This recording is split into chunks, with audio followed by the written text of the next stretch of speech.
Abusia medam asena mama kwa abade maba yeka TV so fu KVS ene na so matena se abusia manga na honkomo ene ye ba betwetwe na besa 3 days ago a KSL atofo in the finance minister His Excellency John Dramani Mahama efa ne so edit 2025 budget ebeto abonten de oman no emunya adwoye obeda asori anopa bia no obia wo hawa budgeter KSL atoforcing ebe ready eno obia wo hawa obe interpreti nafa na nsem bia KSL atoforcing be kan ya no wo chirimu a ekoye etu a ebi mo se ambiguity nsem no entiase nhede nim no ene KSL atoforcing aba be chirimu a wo chese sa tax or describing as betting tax ebi mu chirimu a 10% on lotto winnings no eno ho asem na no ka ne KSL atoforcing say betting tax, sports betting, my bet no, and no one sem and no worker. Na lotto winnings bet bia.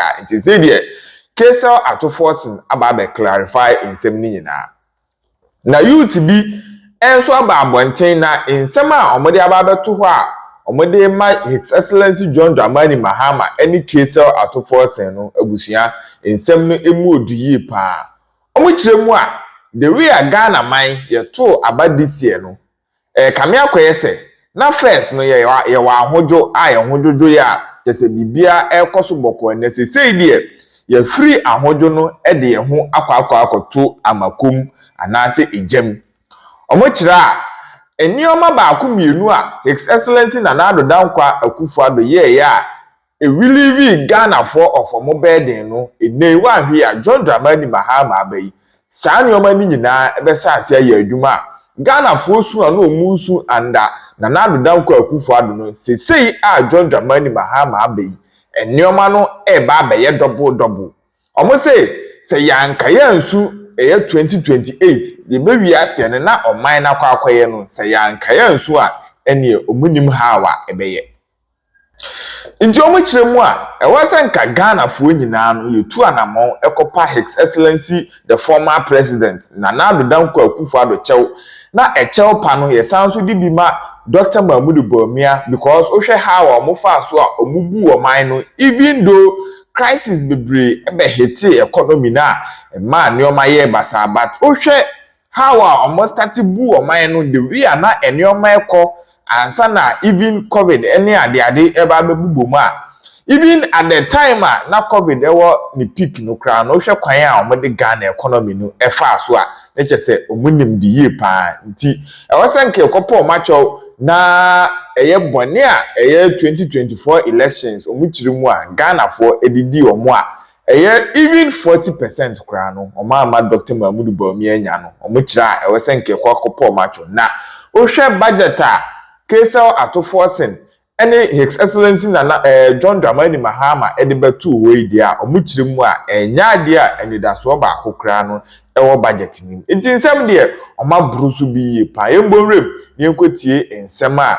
youth no na omoka nyina ewo gold mining companies no but of course omo ya adwuma omo ntia kakra na yesen fa nye money ye there's nothing wrong with that etosumi no there's a sunset clause anasa to no end this year atofforcing say or twaso atwumu akọ 2028 and once you increase the duration of a task it is imposition of task for the period now or extending until you know your number 2 number 3 special import levy. Forgive me, the name of that tax again? Growth and sustainability. No, the second one you mentioned. No, it's the growth and sustainability levy. No, can of rata they buy. Now end 2025. Okay. And atofforcing say or extended at the accord 2028. Right. And for the period 2025 to 2028, no, nanka anyhow, but also or malaya. That's the point.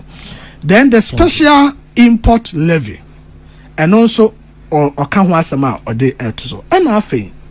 Or charge tax on non-life insurance. There a man here tax and say President Kufuor pension or exempt all non-life insurance from VAT. Okay, or exempt here. Atofforcing say OG exemption every ho. Not just a Ghana for be tria a tour VAT on non-life insurance. You will fee now we ensure fee na obetua wo company access bi now we ensure sa access na obetua sa aton for so we the road to eba beka ho a na eche say we introduce 5 taxes and removing 3 obi aka sasa be why bone but of course we a two free why mama for come higher and I would the tour by and my benya sika de ye no ma bi obaye but at the same time no the incidence is on individual Ghanaians obi so be boka bi san say obetua saturn as to whether say nipa ne be we de we ye free ho ne de we de ba be gu ni kom no aka say yema na say yema no we leave that to the Ghanaian people. I'm not going to sit here to bastardize it because but the point have to be made say oyi eto me nsa free ho no or the eto enum so aba beka ho. And of course people want to compare because President Kufuor so back 2017 no can now be 3rd March 2017 President Kufuor first budget oyi eto anasa ote eto mako edun so and edema Ghana for her President Kufuor first budget 17 there be 17 different taxes and I buy abolish here and also we free Ghana for come say here now President Kufuor abolish 17 taxes and answer ote so Ghana had demand one for to back crab go Ghana for so that is the contrast that you want to talk about but Kadna and no be so why here say you can want some wa ban mo you see President Mahama shall say ye bibi and I think it was good Ghana for be brave so any je ho ade ba kwa na ha Ghana for be brave wa President Kufuor ban no ho ye the size of government yesu ministers edu baby kwa na bro 100 edu baby na ba 80 ni ade Ghana for complaining and I rightly so Mokoya could do 126 yeah rightly so I mean people had issues 80 people were calling for say the size of government. I think President Mahama Bayeno on the size the number of ministers ote so ba I think 60 meaning so many 60 ni jina kakakra 56 so far that was fantastic. And I am happy. I'm sure say a lot of Ghanaians appreciated that. Me personally, I did appreciate that. But you see, Kadna, the entire Ghana for soon about the size of government because Ghana for free says, as I said, you spend it, you sika based on a coma. Said you be say boy one coma. Then you can say you say ska bebre e wa ketuya and croniba and normal ekeka. Eti wa bra ye reduce the size of government. No.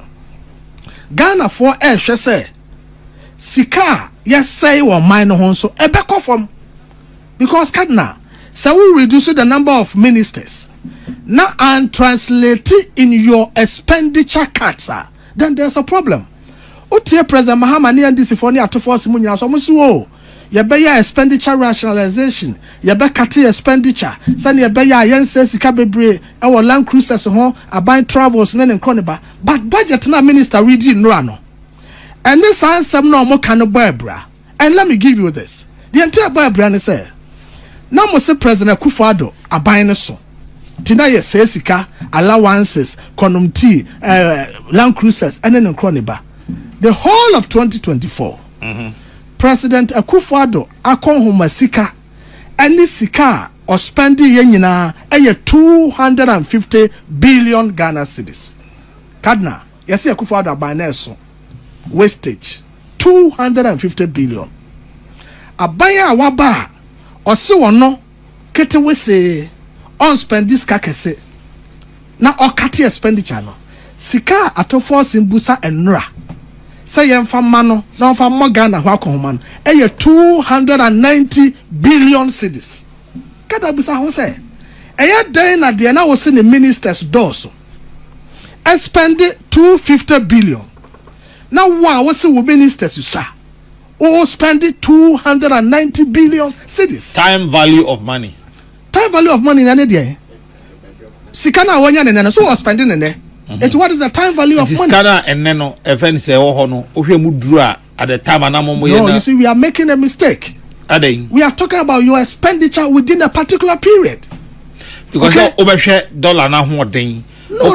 Compared to all against all major currencies. We are making a mistake. Okay. We are talking about gross domestic product. How do we compute the GDP of the country? It takes into account all of these factors. So GDP no you can't no expenditure nominal GDP no nkro ne ba no you can't say wunya scan ne na inflation was 17% and no sika na was spend just and this na normal boss it na was spend it is a wunya sika ne na inflation ya 22% and also hu sika and ho akoma and na was spend but in any case inflation as at the time President Akufo-Addo spending 250 billion na higher than the net.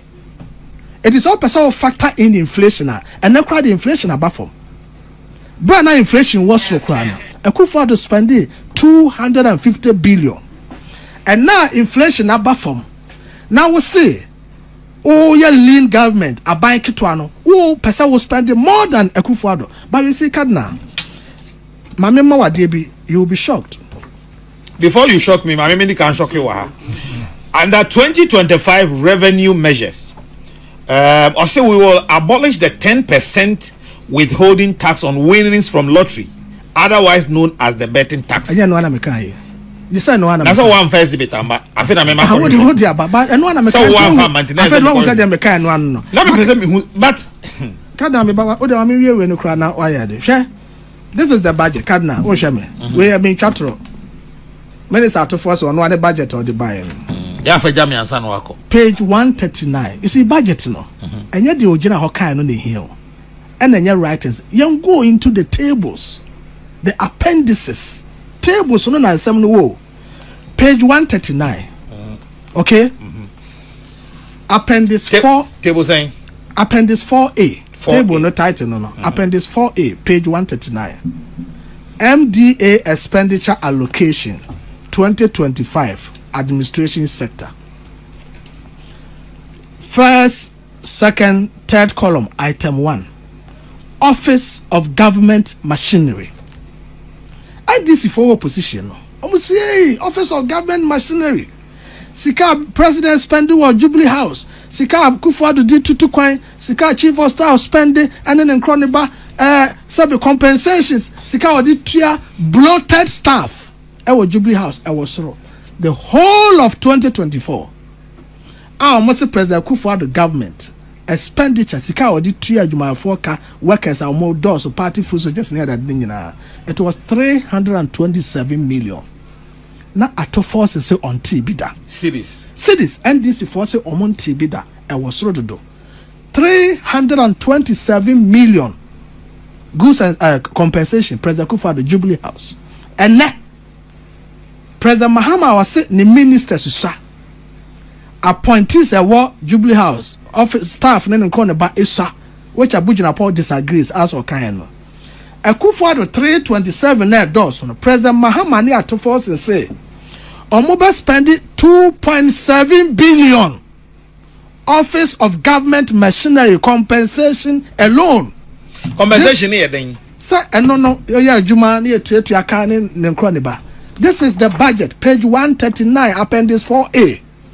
Akufo-Addo spending 327 million. Most of those money be that over expenditure. Now, President Mahama is seeking to spend 2.7 billion on compensation, Office of the President. Now, you will also be shocked. Government communication. Utieme, government communication. Now, government communication, I am philosopher Sukwachi, Shamima Muslim, Ewa Jubilee House. Can you pay attention to me? Sika, President Mahama say, all spending on government communication in terms of goods and services, 8 million cedis. Afenso Sika yede betoto Land Cruisers ene ne nkrone ba ama sa government communication na wo Office of President a philosopher Sukwachi minia ehede na Shamima Muslim deputizing no 70 million Ghana cedis in this budget. When Fatima was Minister for Information, President Mahama so collapsing Minister for Information yemo yensa watis. But when Kojo Oponkroma was Minister for Information, now Fatima ye Minister for Information, the whole ministry